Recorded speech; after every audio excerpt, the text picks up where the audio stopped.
સુરત શહેરમાં શ્વાનનો કહેર યથાવત હોવાનું સામે આવ્યું છે ત્યારે હવે તો શ્વાન પકડનાર કર્મચારીઓ પણ શ્વાનના કરડવાનો ભોગ બનતા લોકોમાં કુતૂહલતા સર્જાઈ હતી।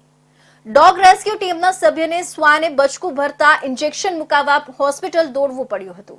વાત જાણે એમ હતી કે સુરતમાં ઘણા સમયથી શ્વાન કરડવાથી કેટલાક લોકોના મોત થયા હતા અને કેટલાક લોકો ઇન્જેક્શનનો પણ લેવા માટે મજબૂર થયા હતા, જેથી મહાનગરપાલિકા દ્વારા આવા શ્વાનને ઝડપી ખસીકરણ કરવાનો નિર્ણય લેવામાં આવ્યો હતો અને તેના માટે શહેરભરમાં ટીમો ઊભી કરી કામગીરી પૂરજોશમાં ચાલુ કરવામાં આવી હતી અને સમગ્ર શહેરભરમાં પકડેલા શ્વાનોને ભેસ્તાન ખાતે બનાવેલા સેન્ટર પર લાવી ખસીકરણ કરવામાં આવતું હતું, પરંતુ આજરોજ ભેસ્તાન સેન્ટર ખાતે ફરજ બજાવતા એક અનિલ પરિયા નામક કર્મચારીને શ્વાનને પકડી ભેસ્તાન ખાતે મૂકવા આવેલા અને શ્વાન ગાડીમાં આવેલા પાંજરામાંથી શ્વાનને કાઢતા અનિલ નામક કર્મચારીને એક શ્વાને બચકું ભરી લીધું હતું, જેથી ત્યાં હાજર તમામ સ્ટાફના કર્મીઓમાં કુતૂહલતા જોવા મળી હતી। હાજર સ્ટાફે અનિલ નામક કર્મચારીને તત્કાળ સારવાર માટે હોસ્પિટલ લઈ જવાયો હતો।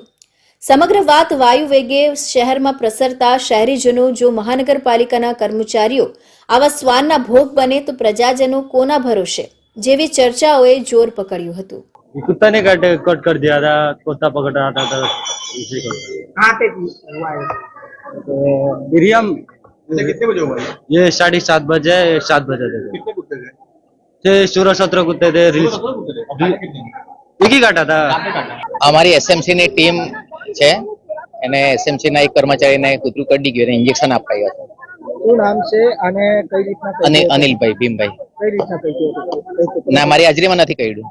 એટલે તમે અત્યારે પેલા ભાઈને ક્યાં લાવ્યા છો? સિવિલમાં લાવ્યા છે અમે ઇન્જેક્શન આપવા।